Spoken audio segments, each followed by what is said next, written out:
So before I get started, I'm going to give a disclaimer because this is something we've been working on mentally for a long time, but you're like the preview audience. This is like it's like when you get to see a movie before everybody else gets to see it. Welcome to the group. Don't throw popcorn at the screen or at me, okay? But listen, I just want to thank you guys all for coming.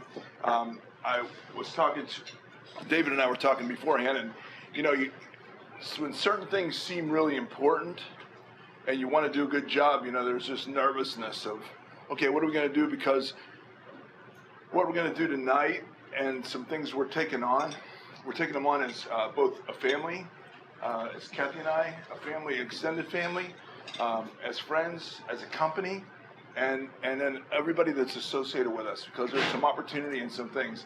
And I was spending a lot of time this week trying to figure out like what to say, because I know all this is in my head and there's some really cool stuff in there, and I thought, you know, how do you get this out, and how do I get it out in less than an hour, because I tend to get just a tight bit long-winded sometimes, and you know, I know you find that hard to believe. But anyhow, but you know, here's the thing, you know, when I was thinking, you know, how do you start this? Because I'm really glad you guys are all here. It's really cool to have like this group. It's really diverse in here. You know, my brother's here, Ken, who's my business partner, David, who's worked for me for a couple years. You got Robert over here, who's from Cleveland, and Jared from Tulsa. My kids are here, my friends are here, my friends from church, business people, guys I work with. And, you know, my oldest friend's here, Tom.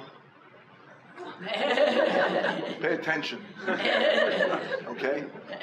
But anyhow, but you know, it's a diverse group. So the question is how do I get a message out that makes sense to everybody? Like, why are you here? You know, and some of you were watching as we were in Africa for 3 weeks. And if you're connected on Facebook, you know, I was kind of blogging on Facebook, telling everybody what we were doing. And we went to Africa for a variety of reasons, and I'm going to talk about that a little bit tonight. But what we're here for tonight is really much more than that. And hopefully you get a sense of that, and then you can get excited about something that I have to say. Tonight, I'm going to speak a little bit. David's going to speak a little bit. David, by the way, if any of you don't know, David works with us. He's been with us it was 2 years while we were in Africa. David came to us, to the company. I'll talk about that a little bit, but he's our chief mission officer for the company. His responsibility is our mission, as both individually and as a company. But so if you're wondering why he's standing here, he's not like carrying my bags. So, I'm not even promoting. So always carried the bag. So listen, Barbara, did you lock the doors? Barbara, did you lock the door? Did you lock the doors? So, why I really brought you here tonight. So, some of you know about pyramid schemes. And tonight, we're not going to talk about pyramid schemes. Amen. At least not that kind. Why are we here? Free drinks. I know that's why some of you came. That's why Jeremy came, because I've been with him. But really, you know, I was thinking about that question. You know, why are we here? Why did we have you here? Because I get excited about what we're doing, and then the question is, how do I tell you what that is? You know, how do I share that? And the more I got thinking about it tonight, I thought, you know what this is really about is everybody in this room in some capacity, either through you or who you came with, most of you through you individually, have provided me with something over the years, some gift, you know, something that you shared of your life with me that's affected me in a way that it's literally changed the way I do my day, on any given day or any given moment, or maybe the way I live. You know, some of you in here, there's people in here that affected literally the way I look at the world. And there's some of you that affect my day-to-day when I walk in. Michelle's smiling or Alana's smiling at work every day, you know. And I know about and even with the finger in the mouth. But at the end of the day, you all provided me with something. And I think that's what the message is for you guys tonight is, I've been given a gift, and it gets me excited. And people say sometimes, a lot of times people think, Kathy does sometimes, that I take too much on. And sometimes when you have the availability mentally and you have the capacity to take things on and you take them on, you get to see some really cool stuff. And I was talking to these guys last night. I said it's kind of like if you were like a dessert freak and you just say you liked double chocolate cake with chocolate icing with the best ice cream in the world, and you went to a restaurant and you ate it, and you were like, that's the best I ever ate. You would leave that day and you go home and you tell everybody, hey, listen, if you like, you're having chocolate, I love chocolate cake. Oh my gosh, you got to go to this place. You want to share it because you want everybody to experience it, right? And so that's kind of what's happened over the course of the last 20 years, but in particular the last 4 or 5. There's been some crazy stuff that's happened to me and to Kathy, and then to our business. That's really, to be honest with you, it's changed our lives. It got us to the point where I have this shirt on because. If you didn't know, it would be awkward. If you couldn't understand a man who doesn't speak good English, I'm going to say, if you couldn't, we were awkward. But anyhow, I got this shirt in Africa while I was there, and this is not about Africa tonight, but it is about Africa. This is really about some life-changing things that happen. You guys are all my friends in some way. How many of you have dreams that you wish you would have done or wish you do that you didn't do or couldn't do or still have hanging out there? I do too. And to be honest with you, over a course of time, I had a lot of dreams that I put out there, and all of a sudden I found myself living a dream. And then I found myself sad because I was not going somewhere else. And about 5 years ago, we had some changes in our lives, and the company that I used to own changed, and we ended up back in business. And when we went to go back in business, I thought, you know what? We did the first time we sold the business. We sold it as a business, and we were going back in, and I said, I don't want this just to be a business. I want it to be more than that. I want to leave a legacy. I want to change things to make people's lives better. And so I went away, and a big part of what we're going to talk about starts with that, because Anna Mae and I flew to Seattle. She was looking for Anna Mae's my daughter, by the way, if anybody don't know. But she was looking at an internship in Seattle as an art director. And we flew out there, and I took the time to just kind of meditate and think about our business. And what do we want it to really be about? And while I was there, I said, you know what? I want it to be about more than MRIs. I don't want to just do MRIs. Anybody can do MRIs. I want to impact things. And so I went away, and this is what I came up with. I was out there, and I was kind of praying about it, and sitting up at night, and thinking, and research online. And I come up with this statement that says, we exist to enhance the lives of everyone we come in contact with, providing them with the service and support they cannot provide themselves in a manner pleasing to God. And for the last 6 years, I've been repeating that. Most of you in this room have heard that somewhere, because it's kind of like belonging to a cult. If you keep repeating the mantra, and pretty soon you start drinking the Kool-Aid. So I have my own little one-man cult, and I keep repeating the mantra, and I repeat it over and over again. And to be honest with you, I got to the point where I actually believe this stuff. And so it got to the point where I started repeating at work, and I get a call one day where we're making some changes at work because somebody did something. I'm jumping forward and we go back, but I did something with an employee who was stolen from us. And I said, we need to terminate her. And Ashley called me one day, and she said, listen, I'm thinking about this termination deal. She said, I have a problem with it. And I said, what's your problem? She said, I can't figure out how it meets our mission statement. how is this girl who has a problem, who's stealing from us, life going to be enhanced? How are we going to provide service? How's it going to meet the mission statement? I said, what do you want to do? She said, I want to give her options that change her life. And honestly, that day, I kind of realized that it was rubbing off. And it was funny because when I did this and wrote this statement, which was almost 6 years ago now, it's that long ago, honey. And it was, I also wrote a vision for what that meant to me.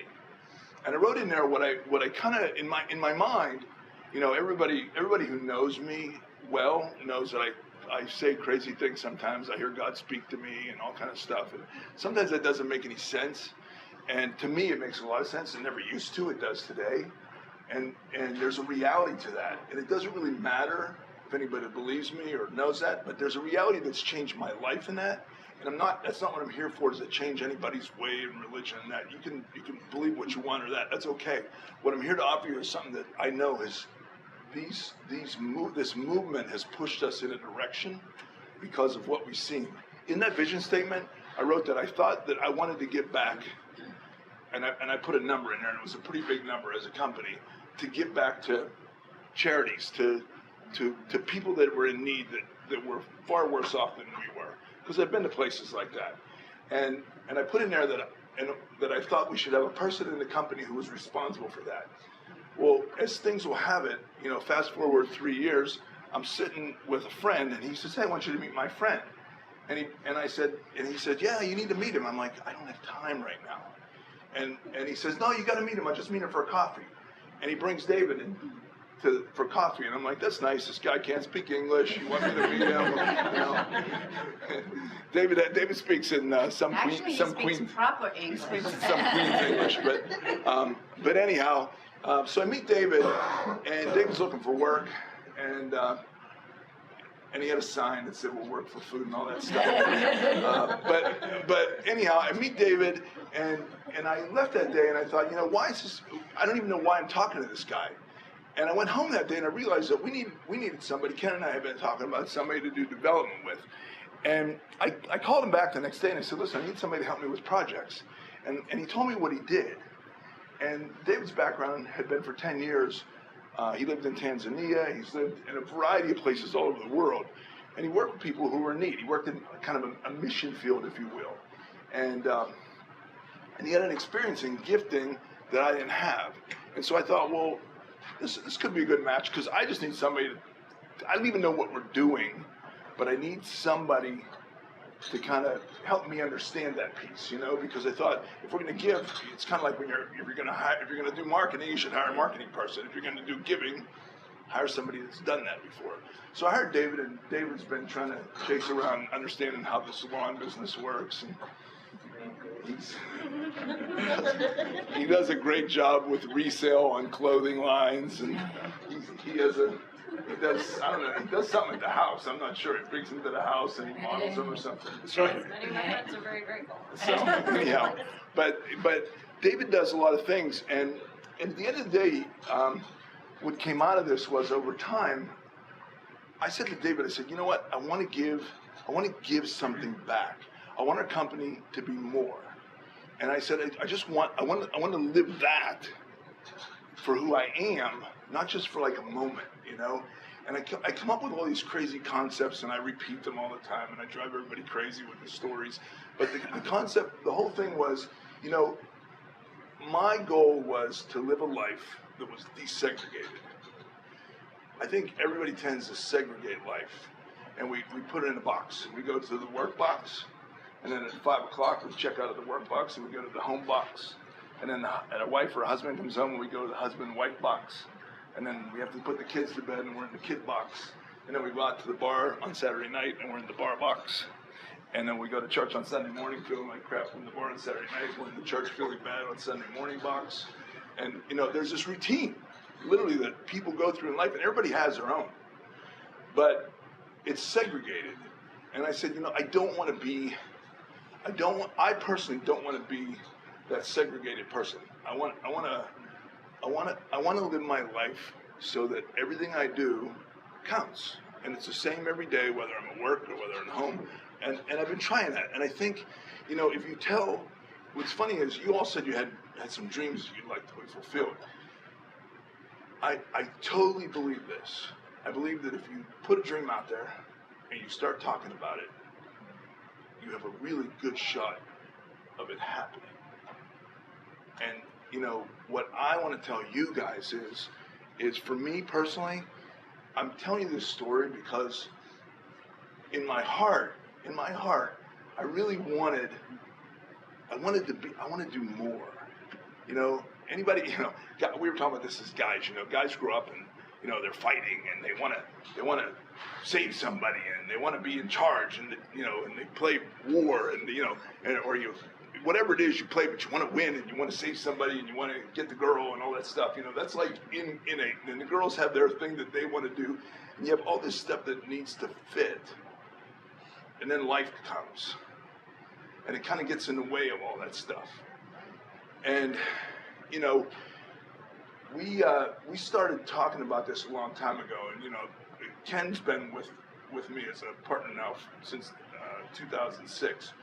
And there's a lot of things we talk about, and we talk about our business, and I drag him through the muck on stuff that makes probably no sense sometimes. I come in and I say crazy stuff like, oh, we're going to do this, and oh, by the way, we're going to bring some guys on from Africa, and we're going to manage his business, But, but the end of the day is I'm seeing things go so well because we keep talking about it, we keep believing, A couple of years ago, Medicare was taking money out of our pockets, and I thought they were going to kill our profits. We're at the point now where things just happen. Jeremy and Matt started working with me a couple months ago from one of the other companies in town that was filed bankruptcy, and we're up to the point now where that business that I thought was going to fail is open from 7 to 11:30 Monday through Friday. We're open 12 hours on Sunday, or Saturday. We're open 9 hours on Sunday, and we had to open the other site 12 hours a day, 5 days a week because of the volume. We don't make as much, but we do a lot. And you start looking at these things and you're like, how did this happen? How did it really happen? And I get so excited because I see this stuff and I'm like, everybody needs to know that they can do this stuff. And it doesn't matter whether you're 20 or how old you are, because there's an ability to change not only your life, but everybody else's life. And our impact has been, how do we impact the most amount of people? And, we come up with this process, and then I had David I hired. What's next? By the way, we're going to be able to show here, because I have no clue what he has in here. It's going to be like a surprise. I'm going to talk about it. And so I'll be surprised as you are. But anyhow,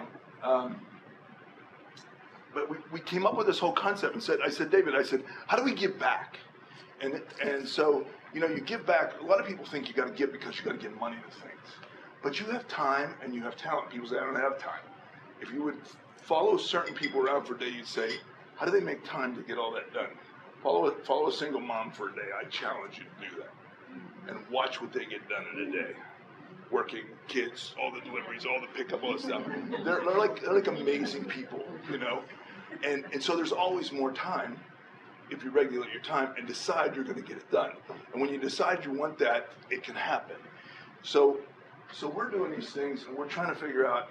And here's my crazy miracle story. So we're trying to figure out, what are we supposed to do? I've got David now, and we employ him, and he's running salons, which is not really what he signed up for. So he's become the salon guy, and we have too much clothes in the boutique guys, so we need to get rid of it. So he finds a resale shop somewhere, and he takes clothes there, and he literally does fashion shows at home with a bunch of his wife's friends. I don't do fashion. I'm terrible at heels. More than a model. Great. Sorry, space. Don't go there. But anyhow, so what happens is, I said to David, listen, I really want to figure out how we as a company should be giving back. I said, because we have this model it's not as a company, but it's like personal, because it's like I said, I don't want to segregate these things. So this is not just a corporate mission statement, this is my mission statement. And I keep trying to get people to buy into it because I think it has value, you know? And so we keep running this down the line and trying to change the company to fit this. And I said, what are we going to do to give back? I said, I feel like we should be doing mission work. I thought we were going to do something like in Haiti or in one of the islands, some cool place where we go to the beach when we're done working for the day and hang out, you know. And this is no lie. I actually did. I thought, no, we could do something really cool like in Dominican Republic and down there. And we could do some cool work and like build some cool houses.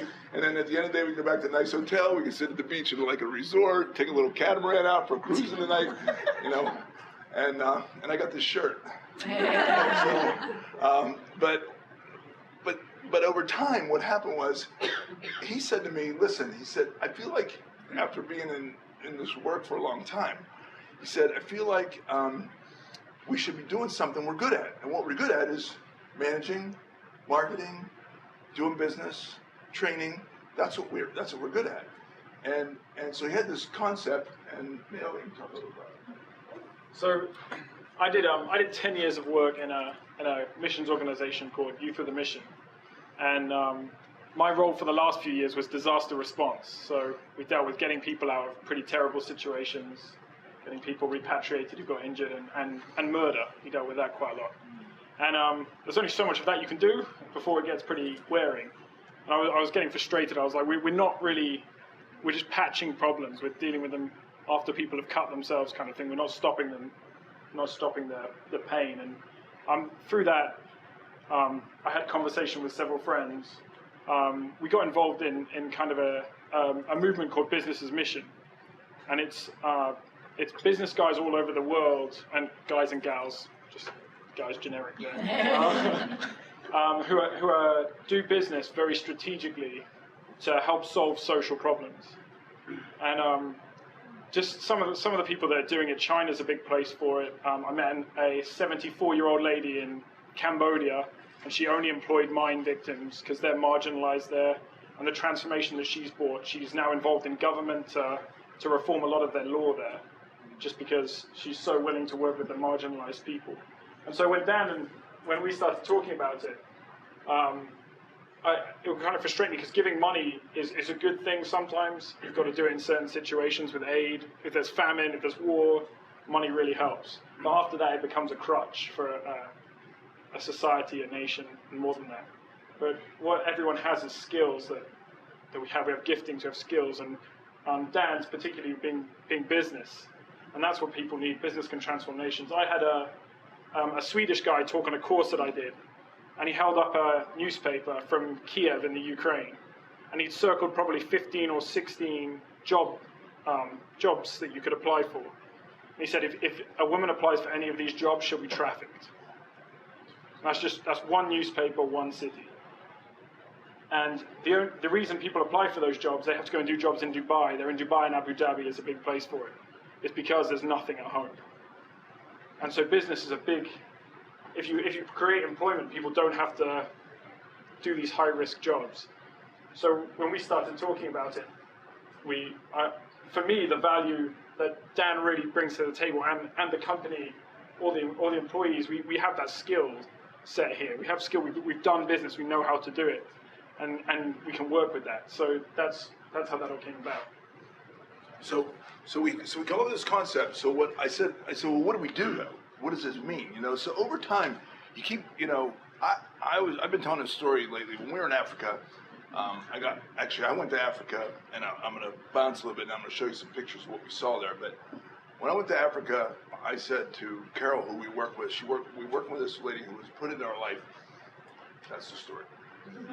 I didn't know where we were going, and I kept getting. He's talking about business as a mission. I'm like, that's cool, you know, and I kept getting kind of mixed messages. What are we supposed to be doing as a company? What do we want to do as individuals? Like, I want to give. How do we give, and what do we do? And Vin comes to me one day, and he says, I got this message for you, and he's, actually I had it. Isaiah 55. Anyhow, it was not a scripture. Vin's pastor of our church, and he said, I got this scripture for you, and God said to me to give this to you. And he brings this scripture, and it's Isaiah 55, and it says, something to the effect of, you and the nations, nations you did not know will come to you, And you will go through it. and you will go to them, and this will be done through the grace of God. And and he tells this to me, and I said, hey, thank you very much. And he walked away, and I went, the heck was that all about? like I don't even know what you're talking about, And so, and I literally, I went home and I said, hey, I got the scripture from Ben. And I said, Kathy said, what's that mean? I said, I have no clue, man. I don't know what he's talking about. He's lost his mind. And so, anyhow, that happens. And over a course of probably 3 weeks, I just kept getting all this stuff and that we were supposed to be given. And I wake up in the middle of the night and I'm getting all kind of like everything's in my head and I'm writing stuff down and it's like you're supposed to be doing this, you're supposed to be doing that, and I said to Kathy one night, I wrote some things and it was to the point where I was writing things down and we'd turn on a movie and what I wrote down would be like be in the movie and then it would come on the radio and I'm like, I don't know what to do with this, Kath. And she's like, you're driving me crazy. You're just driving me insane. She goes, I know, you're getting the message. God's speaking to you. That's awesome. You're getting the message, but it's overwhelming. Stop. So she goes to bed one night, and I said, listen, I'm sorry. I said, but you don't know what's going on in here. I said, there's all kind of craziness happening in here, and I can't hold it in anymore. We wake up in the morning, and this is a totally true story. We wake up in the morning, and I go to leave. I got a men's group I go to on Tuesday mornings at 6 a.m. I don't wake up at 6 for anything, but I go there because it's really good for me. I learn a lot there, and I learn a lot about myself, being able to talk to a bunch of guys who look outside the box. And I go to leave, and I said to her, listen, I'm sorry. I know I'm driving you nuts.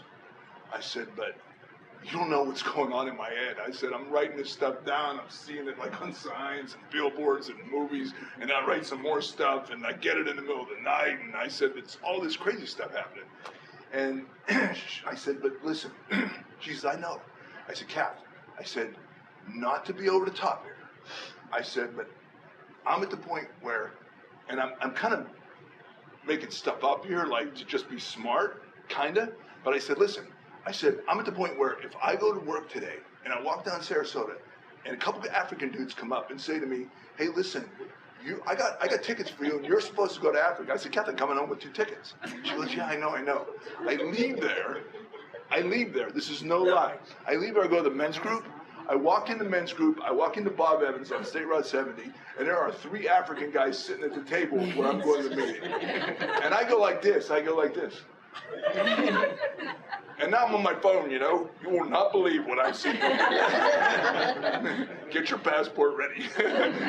And it's no lie. So I sit down and this guy introduced himself. I didn't know how he got there until 3 weeks ago.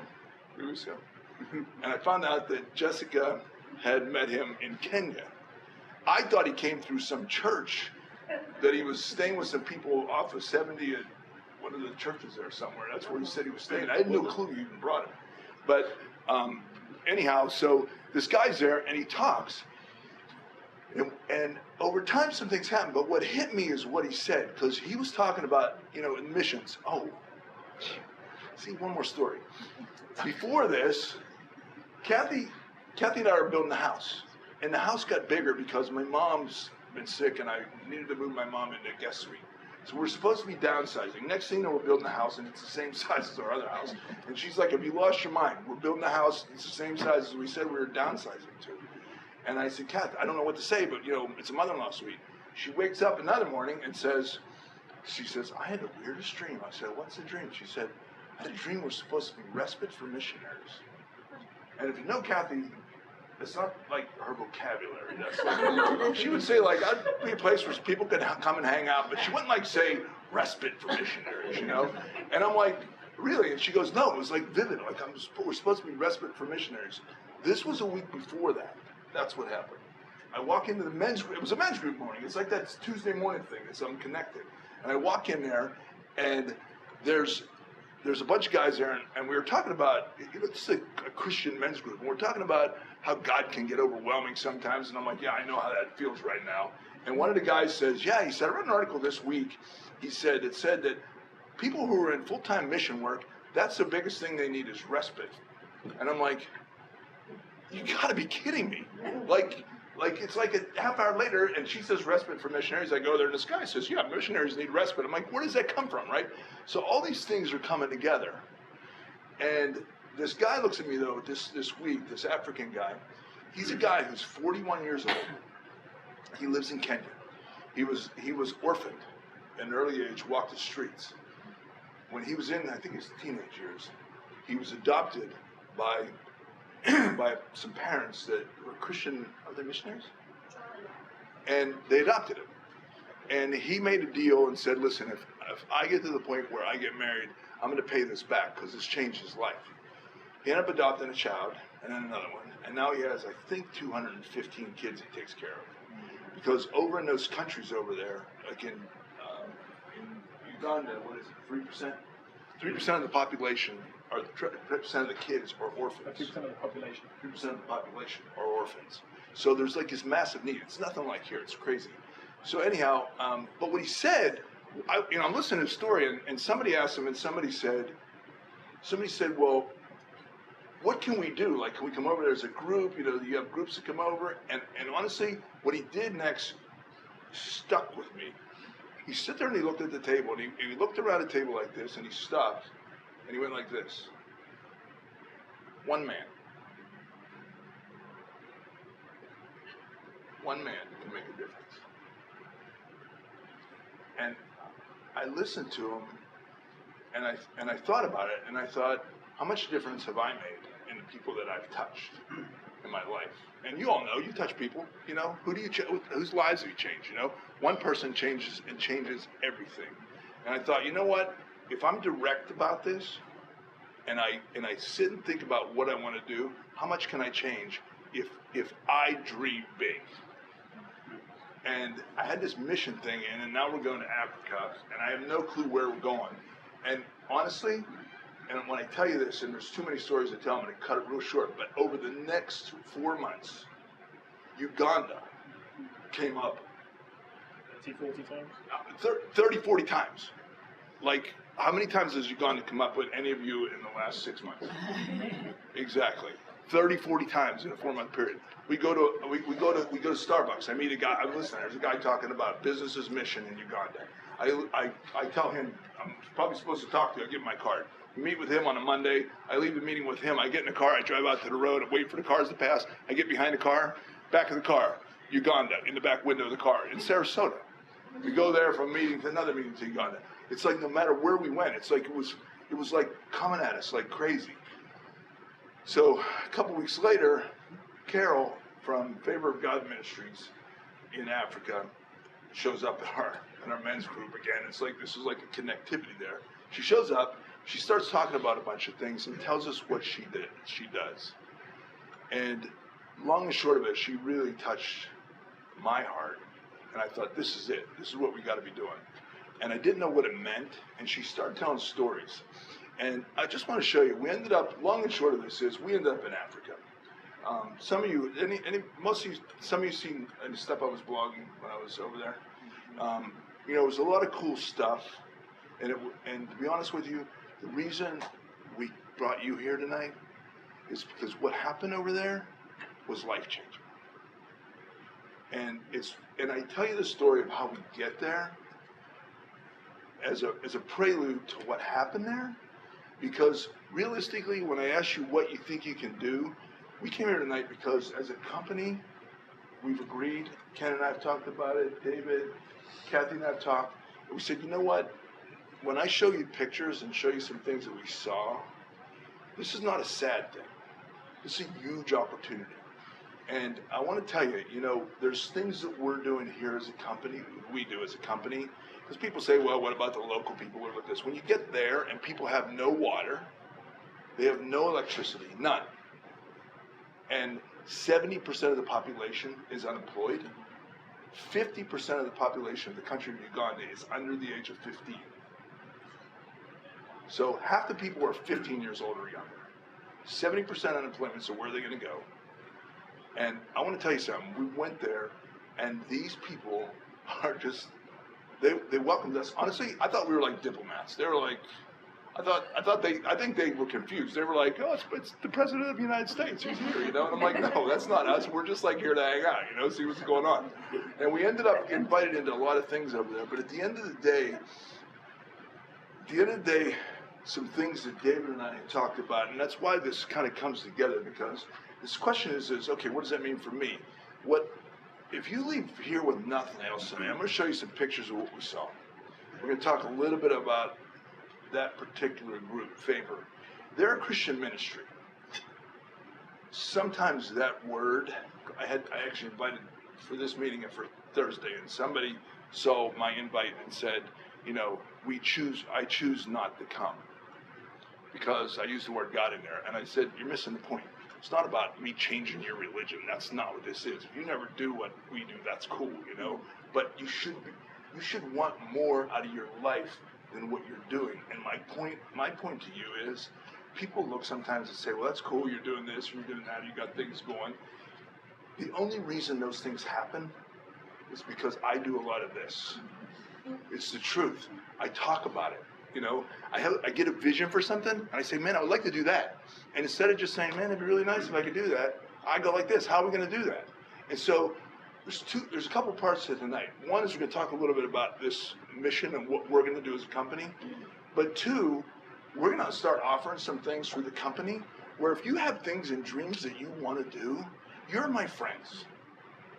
And, sometimes we just need an opportunity to step in and do the right things. I think a lot of people really want to do better, and they want to step up their game, and they want to make a difference. And they're like, well, I would, but I don't really know what to do. And so what we really want to do tonight is just invite everybody to say, hey, listen, you don't know what to do. We got a bunch of options for you. We've got things that you can do. And not only are we looking at things that you can do, this could be financial. There's things you can do financially. Trust me, these people make an average of about $1 a day working. Food and gas is $4 a gallon. So you do the math. It's pretty simple. A teacher there at a private school, $116 a month. That's why they don't have electricity or water or anything like that, because there's no infrastructure. So small of a change in a commitment can literally change the lives of people. And so I'm going to throw that things out to you. If that's not interesting, that's okay.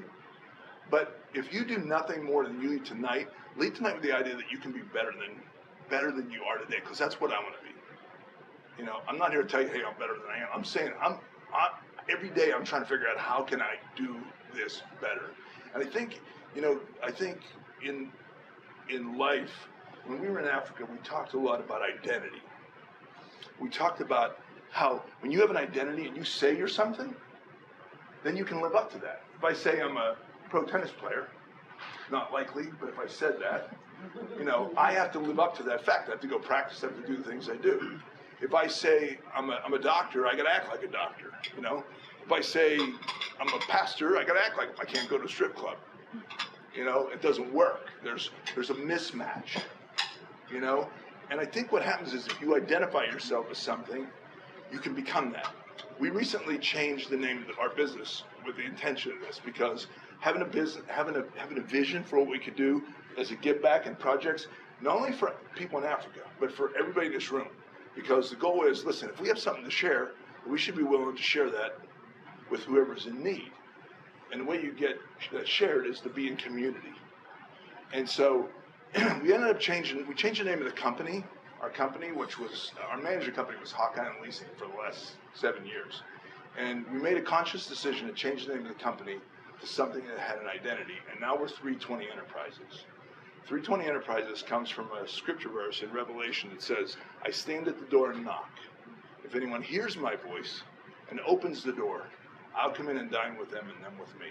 It's a God thing, God's always knocking. If you take time to listen, open the door, you can have time with God. But it also relates to business. Opportunity knocks. And if you take the time to listen for the opportunity, and then take the time to open the door to hear it, you can come in and you can conference it at a conference room table. and you can over drinks and food figure out what that means. And so we changed it with that in mind, with a vision to do that, to listen to opportunity, to be that. This is so ridiculous sometimes when I say this. I decided that we're going to change the nation. Amen. We'll see if I'm right. Okay? Time will tell. But I decided that we are going to change the nation. And we're going to change that through times like this when we share things. Times like this when we share things over there. We went to Africa this morning before I left for work. I had 7 Facebook messages from different people in Africa that I communicate with on a regular basis. And the reason I communicate with them, they're on the radio there. It's $85 a month to be on the Christian radio up in northern Uganda. And what they do, by the way, over there, you know, religion here is religion. It's kind of something you do on a Sunday. Over there, they have nothing. So literally the only thing, they don't have jobs, they don't have food, they don't have things. The only thing they have is hope. And they find their hope in religion. So what happens is they go out in these religious ventures out into villages, and they talk to people. And then through that, they bring people in and connect them.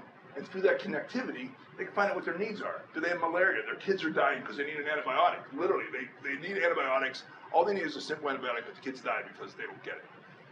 They need food. They need social support. Parents are dead. Lot of parental death over there, and a lot of extended families taking care of kids. But that's how they get out there. So that's what Carol Ward's the person that we got involved with in Favor, and this is kind of a starter for us. But that's what she does. She's got a school for 300 people, 300 kids. She wanted to do that. We've got some visual aids for that, and he was going to talk his way through it, and it'd been a waste of 4 hours of my time. So I'm just going to do a little intro to Africa. It's going to be quick. I'm a man of few words. They call Africa the Dark Continent. You can see why. You've got South Africa and Egypt and kind of the European coast with light. This is Uganda here. That's the capital there, Kampala. But then apart from that, there's nothing. Gulu's about there in the middle of the darkness. Gives you a bit of an idea of kind of the infrastructure you're dealing with there. This is the size of Africa. So this is the US. The US fits nicely into West Africa here, and China, India, Eastern Europe, Western Europe at the top here. It's a huge place. It's 54 countries. No one really knows how many languages there are. Somewhere between 1,500 and 2,000 is the kind of guess at it. And throw a dart and hope it sticks. So it's an incredibly diverse place. So it's difficult to talk about Africa because the people here have necessarily no concept of the people here. They're nothing alike. Don't like the same sports, same food. Look from Seattle to Florida. Yeah, so if you look here, we got asked a lot before we went if Ebola was a problem. Ebola was here, and we were here. So just to give concept, it's further than LA to Florida there, and it's a lot more difficult to travel that distance. So the US versus Africa, just again, it's a continent versus a country, so it's not necessarily a fair comparison, but just to give concept. So there's 350 million people here and 1.1 billion in Africa. So the US wastes 4 times as much food as Africa imports in a year, just to give context there. So the US here accounts for 1/4 of the world's energy consumption. So if you look at that compared to the picture of the dark continent, just the difference there. The UN says 30 billion a year is needed to end world hunger, and obviously that includes Southeast Asia and parts of the Middle East and stuff like that, but that would be 5% of the annual defense budget spent here. Probably just a couple of ships, really. The life expectancy in North America is 79 years as opposed to just 59 in Africa in general. Again, this is a whole continent, and it'll be a lot higher in somewhere like South Africa than the Congo. But it's not all doom and gloom. Africa is really looking up in the last 10, 15 years. Even this last trip back, I used to live in Tanzania, and the last 3 days I was there, I went back, and I did not recognize the city that was closest to where I lived. This sounds stupid, but there were traffic lights. That was amazing. It was amazing, because there hadn't been before, and people were obeying them. That was the other amazing thing. That is amazing. So it's got Africa has the fastest growing middle class by continent. Now a third of Africans are middle class. Wow. So, yeah, it's not seeing people with cell phones. When I lived there, which was 2000, 2001, it was a bit weird. But now my Maasai friends, I lived in a village with the Maasai. They still wear their traditional clothes, but they'll pull out their cell phone to check the price of cattle over the border in Kenya. You know, David, it's how they do it. when you're talking middle class, is that people making $100 a month, or what is that? It's depending on country, but it would be middle class. So they're not living in. There's abject poverty, lower class, middle class. So they'd be above that, where they can afford property, maybe a car, and they'd be. They can afford the $4 a gallon of gas. Yeah, that's. They're not driving cross country. So secondary school enrollment, so they follow the British system because we were naughty in the 18th century and basically offended everyone. And it's increased over 50% in the past 15 years, which is fantastic because most countries don't subsidize secondary school, which is your equivalent of high school and middle school. So for it to be increased, that's a wealth increase as well to do that. Real income has increased 30% in the past 10 years. Internet users just in the last 3 years has increased from 170 to 268 million people. And cell phone saturation increased from 1% in 2000 to 54% of Africa today.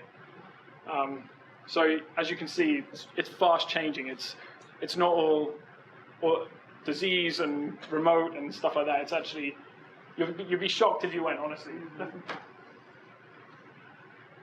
So this is a map of Uganda. This is Kampala, which is the capital in the south, and Lake Victoria, which the British mistakenly said was the source of the Nile. The source of the Nile is actually about here somewhere.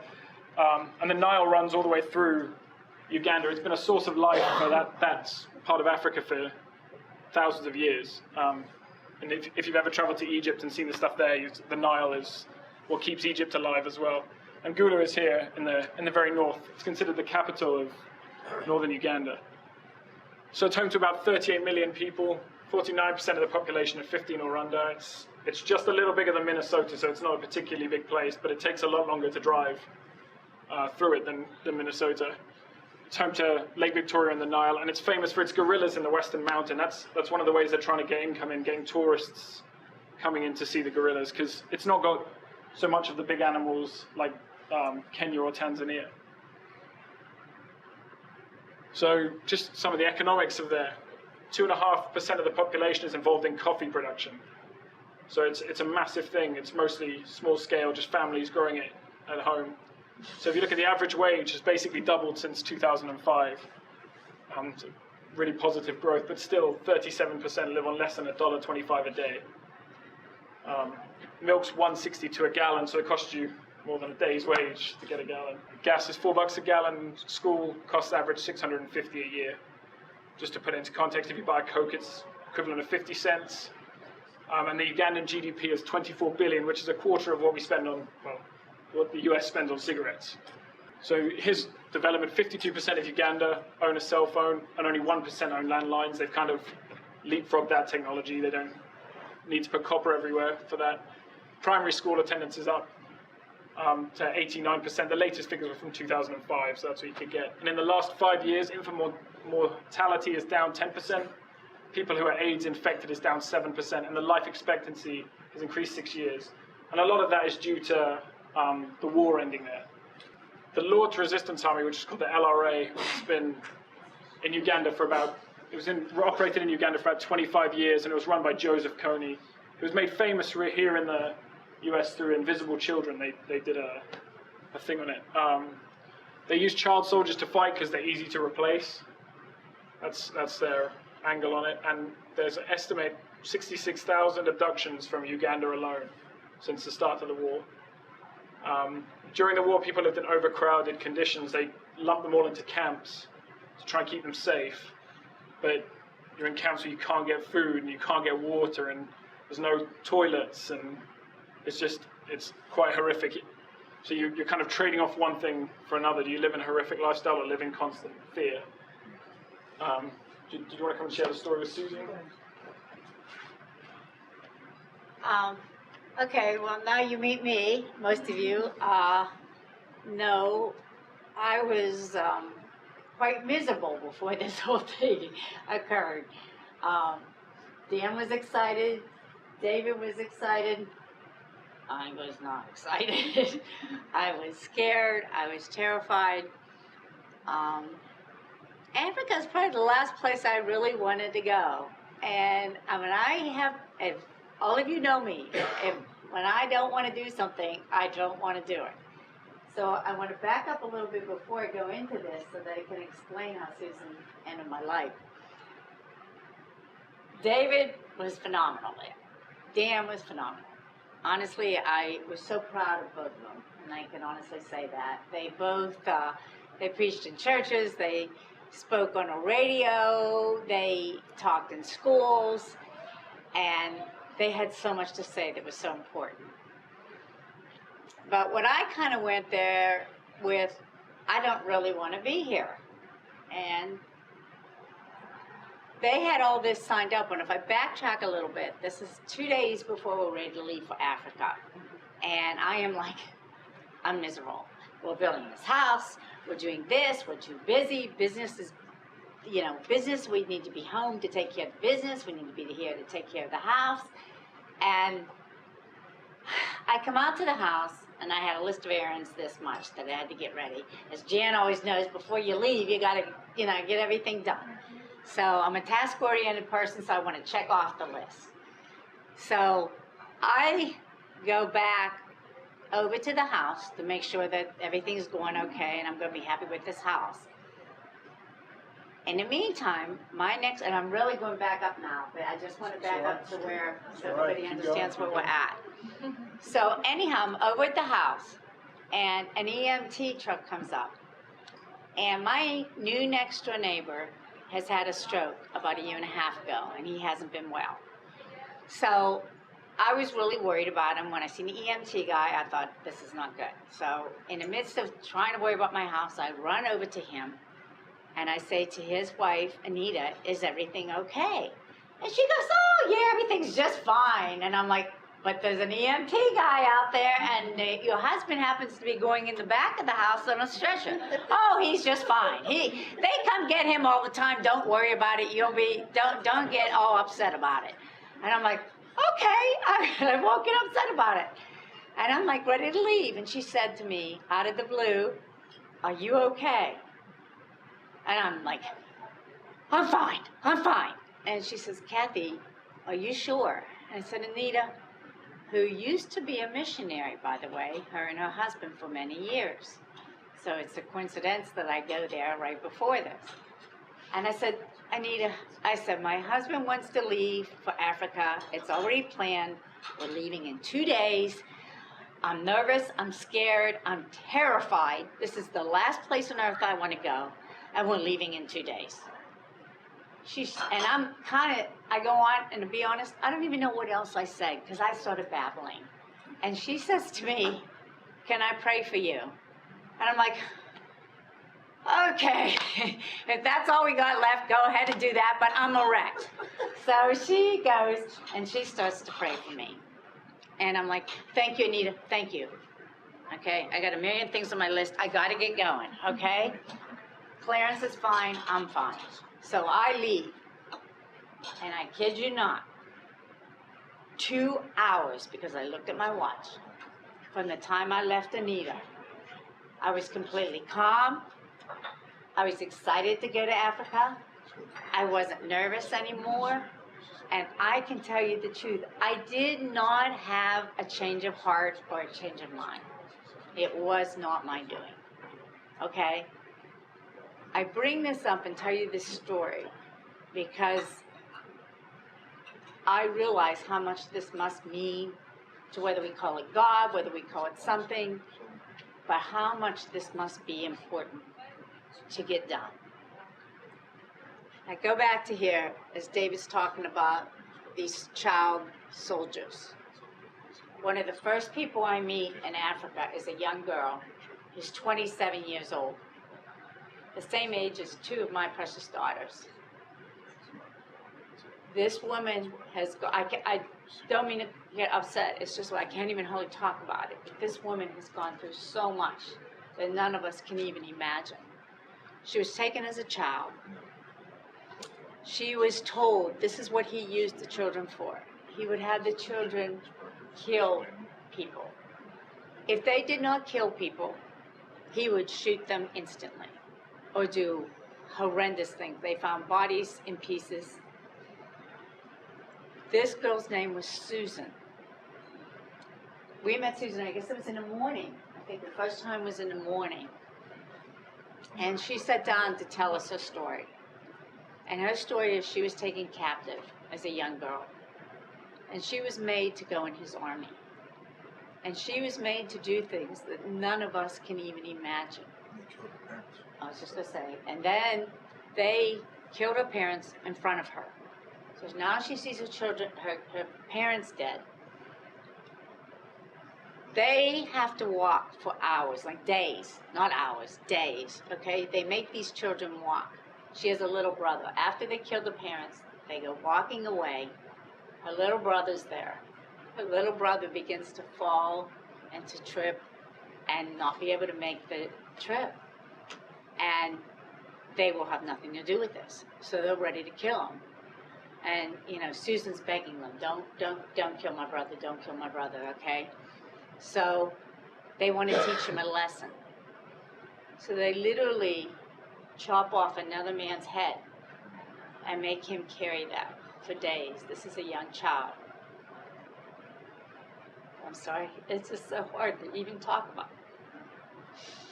And Susan not only has to watch her young brother, who can hardly walk, who is totally exhausted, have to carry this head for 2 days. Susan tells us that was the beginning of her story. She tells us about how she had to murder people. A young girl. Now she's 27. How old was she then when she had to do that? 14? She doesn't have any normalcy. I mean, we sit back and we look at this thing, and I myself am so guilty of this that it's, we're so comfortable in our surroundings, and we're so carefree, and we worry about such minimal things. This woman has lost, this young 14-year-old has lost her parents, has almost seen her brother killed, and has been raped and tortured by this terrible, terrible man, Joseph Coney.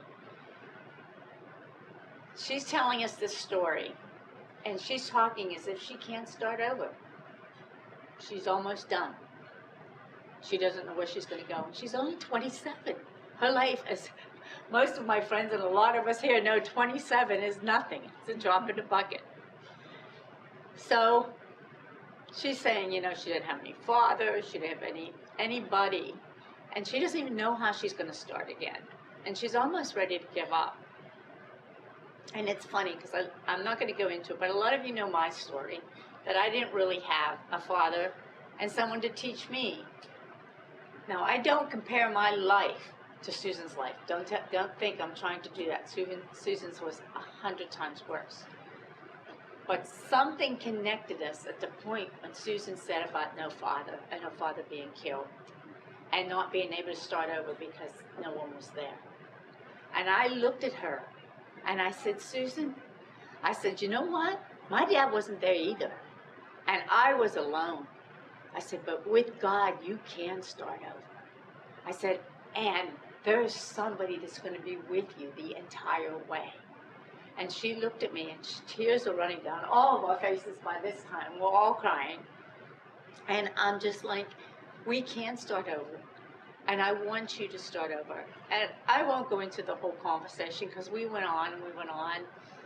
But my point is that somehow, for somebody that didn't even want to be in Africa, on one of my first days of meeting somebody, I connect with this 27-year-old. And I'm like, I don't know how this is happening. I don't know how this is happening. And I hear that song. Since I've come back, I hear the song about no turning back. And the other day, I have my sunroof open, and I'm singing, and it came on the radio. Since I've gone to Africa, for me, there's no turning back. I can honestly say, listening to people like Susan, has really, really affected me. And I just know that all of us can't go to Africa. But I would like somehow for us to reach out beyond what we have and who we are right now. And I know that's what are the things I learned while I was there, that there are people who are hurt. And there are people all over the world, and we can't just ignore it. We can't. Jan travels all the time. She's a dear friend of mine. She sees so many people, and I know she's probably has stories of her own to share. But I'm realizing how small we really are.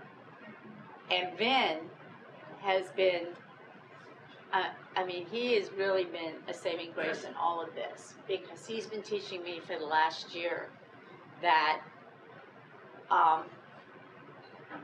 that here on earth, we can really live in the kingdom of God. And there's been a lot of times that I thought, well, that's not here, that's not in Africa, because these people are starving, and that's not here. And we talk about the little food they had. And as far as I'm concerned, and as far as Vince taught me, and as far as what I've learned from Susan, it's a small, small world. Don't just think that all you can help is your next door neighbor. I wasn't willing. I would hope that other people wouldn't be as stubborn as I was and realize that you can make a difference. As Dan said, one man can make a difference. We don't need an army.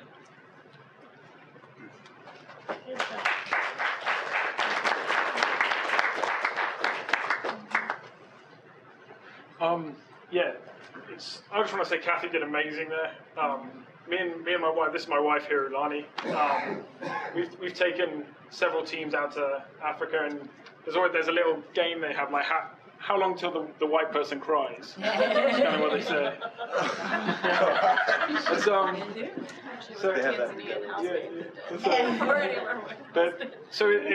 We've taken a lot of teams, people crying and screaming, and all the I want to go home, blah blah blah. And Kathy was amazing. It was really really easy to take him. And going back to what she was saying, these guys we're partnering with in northern Uganda, Favor, their whole foundation was out of wanting to serve the people in northern Uganda. So Carol Ward, a lady from here, she felt like she should go there and just figure out how to serve them. And she went in there when the war was at its worst. And she talks about nights where she just used to run children from, how feed the kids and protect the kids, run from building to building so that they're not going to get killed, they're not going to get taken. And when you hear her here, you're like, well, maybe she's embellishing it a little bit, maybe, surely this isn't real. But when you go there and you meet the people and you see the hardships that she's gone through as well with these guys, it's pretty overwhelming. So she started, one of the first things she started was the House of Hope, they call it, and it's an orphanage. They have 33 orphans there, and they'll take more once the first set finish secondary school. And this is kind of a look at what they're trying to do, and the cost for each kid is $150 a month. And they don't have that. That's everything. That's everything. That's education, medical, food, board, everything like that. They don't really have that, but they've been persevering for 9 years now with this, and the impact it's had. We met a couple of the kids who'd been through the orphanage, and just the hope and life in their eyes it's pretty awesome. It really is.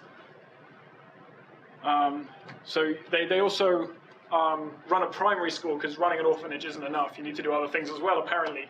And that opened in 2008 they have 300 students there, and the school costs $39,000 a year to run, and it currently earns about $8,000 a year from tuition, just because some kids can't afford it. So they might bring a little bit. They might be able to pay the whole thing, but most kids can't afford to pay the tuition. So we got to go to the primary school, and it was a lot of fun. The kids just were a blast. This is their classrooms here. It's very basic, just benches, but honestly, some of the better material that I've seen in East Africa. Showing us some of their work they've been doing. They're planning to expand to build a boarding school just north of Uganda, South Sudan, which is technically still a war. The southern side of South Sudan is relatively peaceful, but the northern side is still got a lot of war. And they want to build a boarding school to take students from there and the Congo as well. The idea is there'll be 14 classes, about 1,000 students, and for it to be self-sufficient, they need to get $1.5 million. But after that, the idea is that it would be able to fund itself and maybe even be profitable enough to help feed into some of the other projects that are there.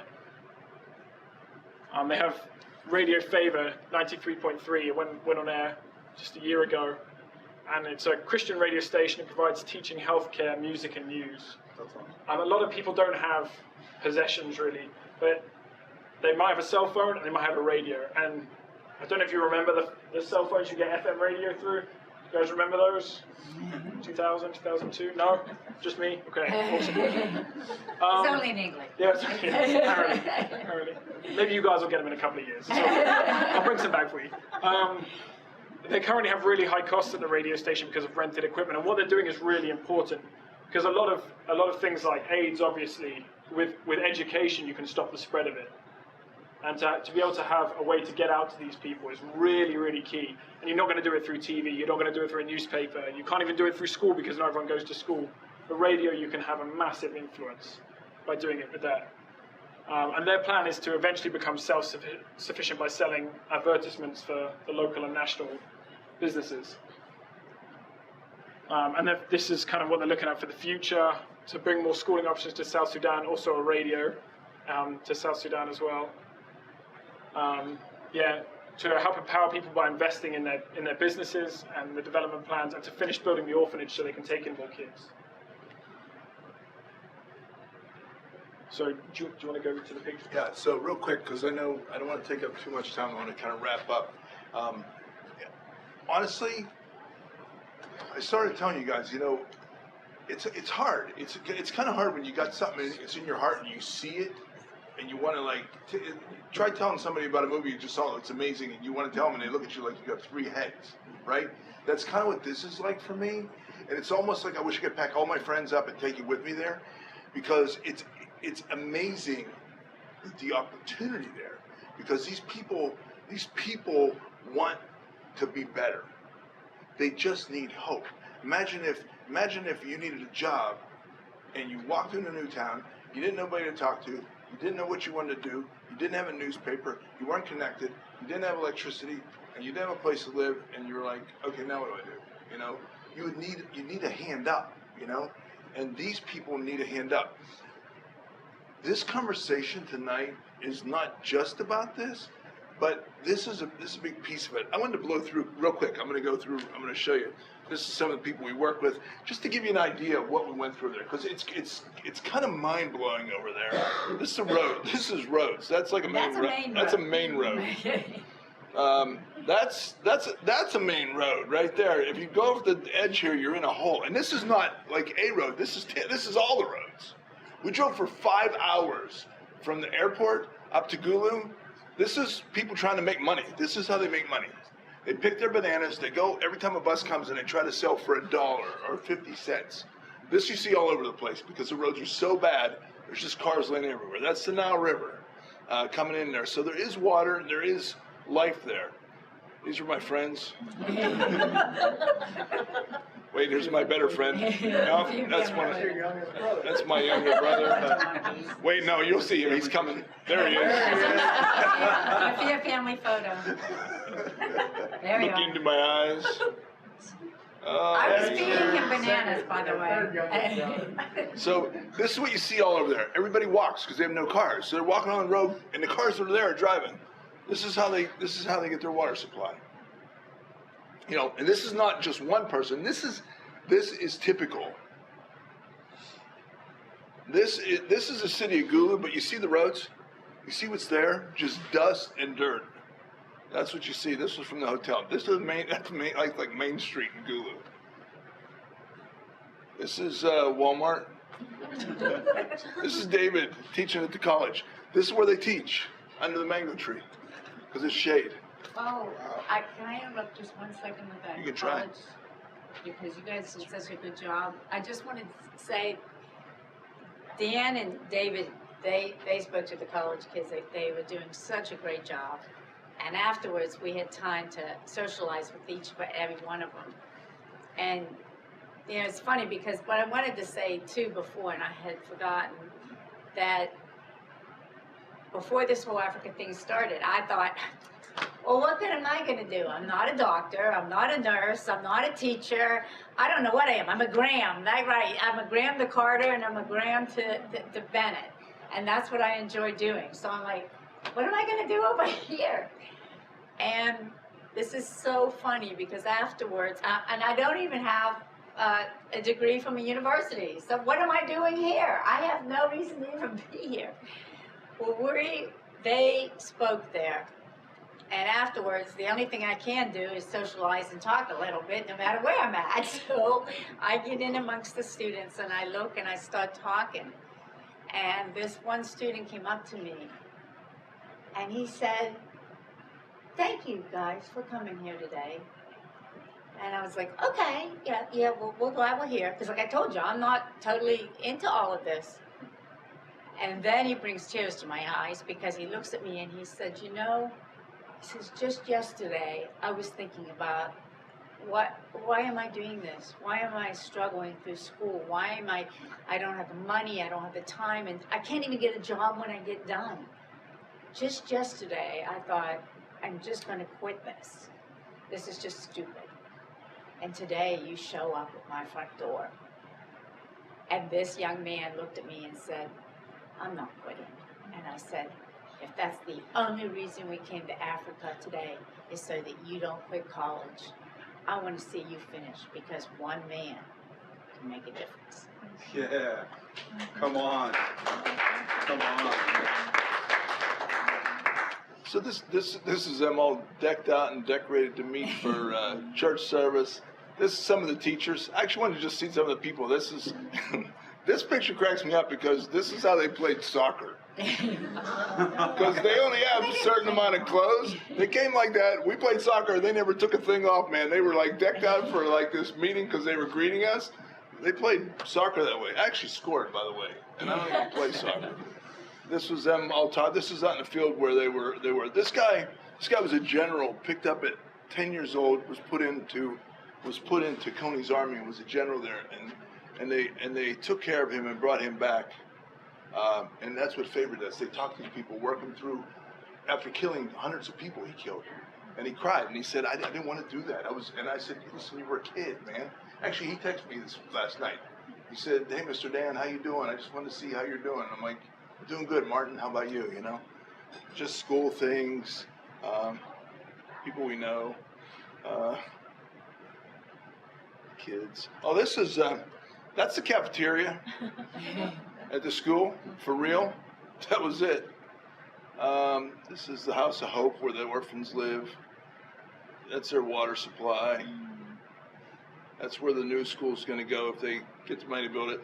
This is a vehicle we got because up there's no paved roads, so you drive and you need like a Land Cruiser because they go like crazy. And it's actually we got in the car and we're bumping down this is like a road into a village. You're bumping down the street and she's like, "Oh, welcome to African massage." I'm like, "Yeah, that is African massage."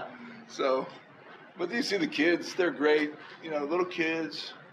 This is a lot of things going on, pigeons and chickens and whatever. This is inside one of the huts where they cook. Some of the kids.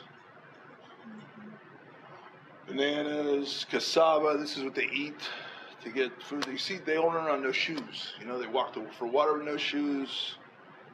This is their kitchens. This is where most people live over there. You see this and you think, oh, that's like remote. In the city, you have city in Kampala, but most of Africa, this is what it is. You can see the kids. That's an outhouse, cattle. That's in their hut. Yes. He has solar. That guy right there, 25 years old. Him and his wife. They just had a baby.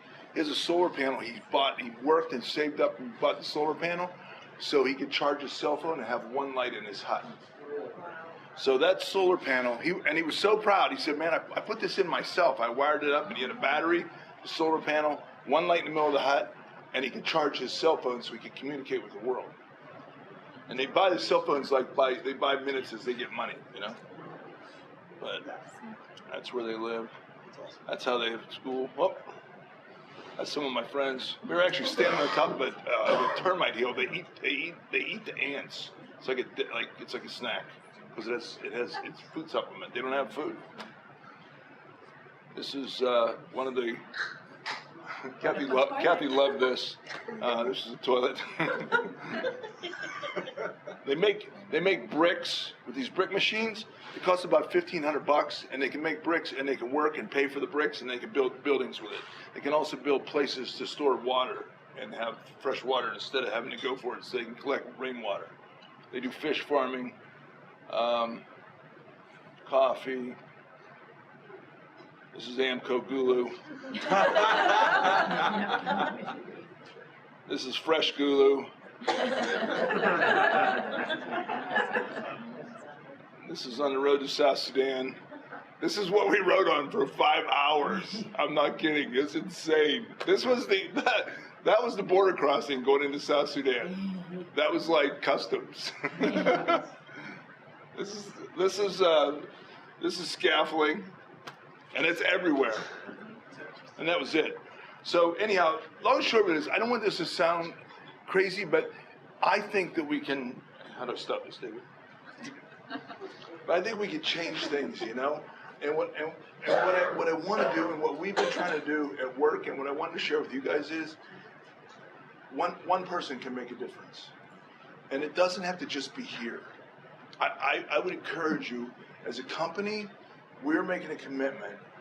We're making a commitment to David. David was hired as a chief mission officer. His only job going forward, and we're going to try to change the way we do business, and we're going to try to share that with other businesses going forward, where we can train other businesses to do business's mission, where your mission and your vision for the company is bigger than the business itself and bigger than the individuals. We're not perfect. We make mistakes, and we try.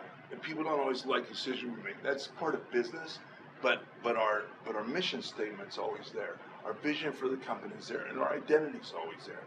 And part of what we're going to do, and Jared's here. He works for the last 3 years with Favor. He's from Tulsa, Oklahoma. And Robert over here has been with Favor. He does fundraising. Part of what we thought we can do as a company is there's a lot of people contribute to these kids. The problem is, in order to get the money to raise to fund these things, you have to have support people here who grow that money. These people go on a mission and they come over here and they got to raise money, and then they go back and they do their mission work, and then they come back here.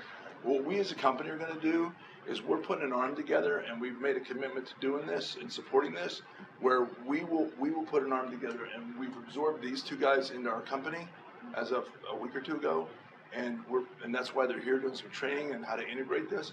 But we're going to support them as an arm, and we're going to actually contract with like Favor. And then we're going to contract with other mission work, like it's people who are doing good social work, hospitable work, and this type of stuff all over the world, where they're changing the world, where they need funding, and they have an arm to do that, but they don't have to manage it. So we're going to manage their funding arm. And so what we're going to try to do is raise funds to help pay for the supplemental piece they need. So like these guys right now, Favor's $10,000 a month short of just getting close to break even. So there's been certain people been kicking in and 5,000 here, 10,000 there to keep them going. But while they're trying to raise their monthly funds, which is what these guys are doing, and support through the media and all that kind of stuff, we're going to actually support them. So what we're going to start doing is raising funds for that. A big part of what David's been doing and what we did over there is we said we got to be doing sustainable projects.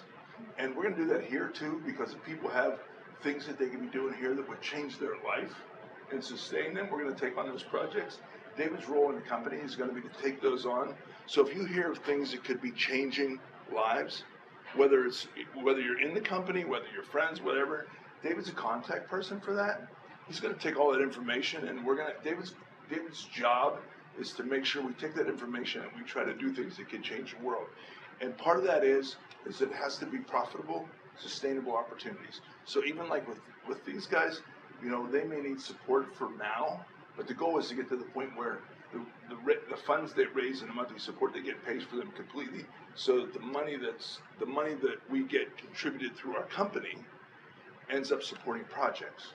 What we did while we were over there, we set up a project line, and said to people, listen, we're here, our goal is not to give you money. It's to invest in your economy and invest in your opportunities that you have. If you have a project, send it to us. In the last month, what'd you get, 8? Yeah, 7 or 8. About 8 projects that people sent back, full-fledged layout projects. This is what we got, this is what it'll cost, this is how much it'll make.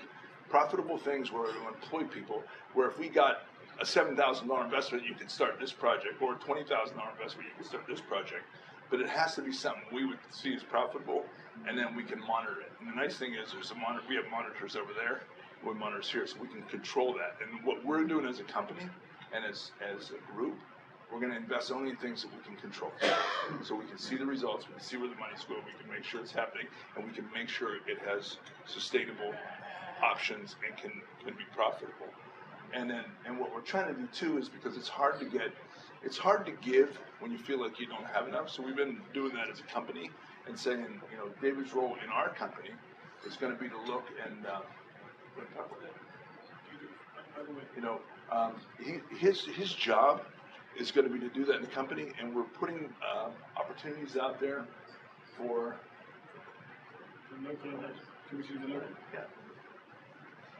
So, just been, after 2 years ironing out my job description, it's great. It's a good gig if you can get it.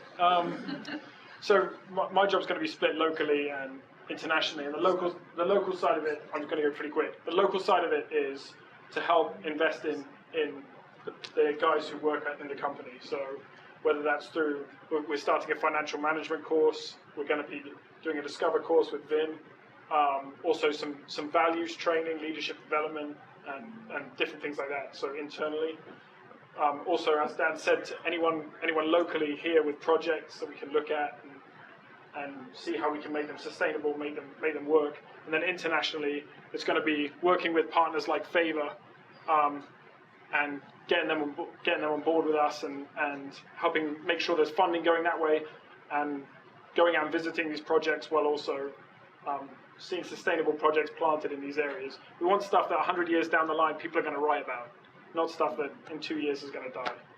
Because we want stuff that's big change. That's really it. So listen, I just want to thank you guys. It's been a long time that we took your time.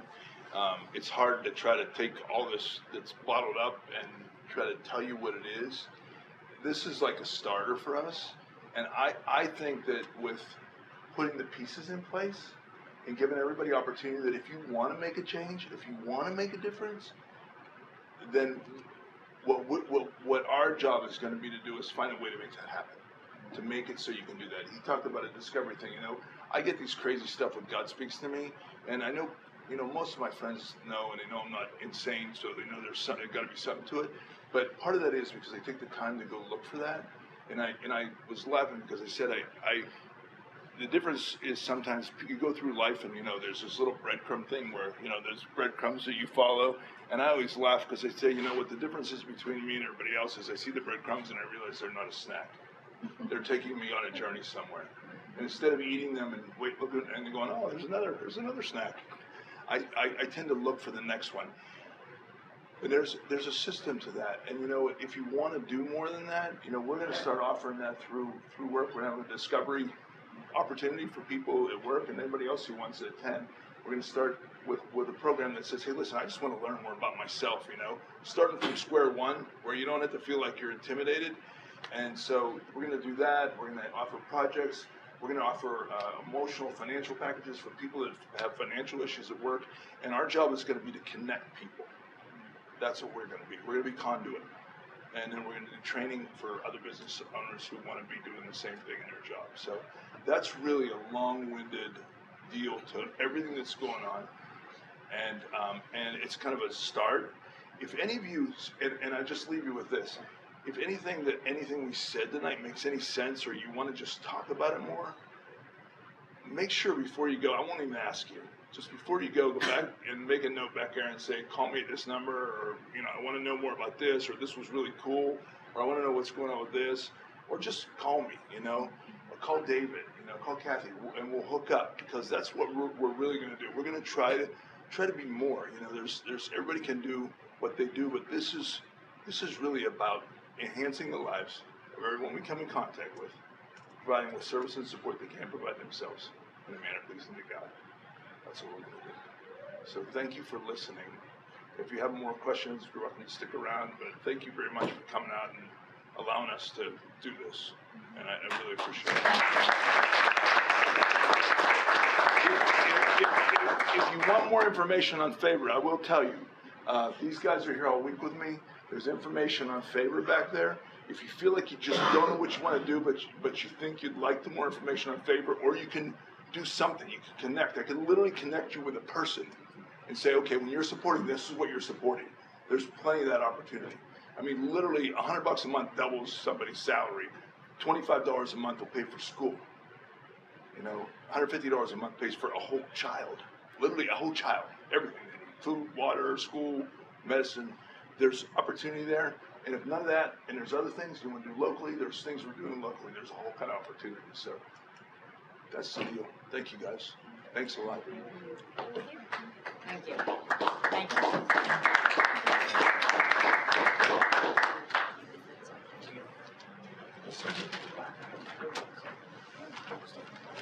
you.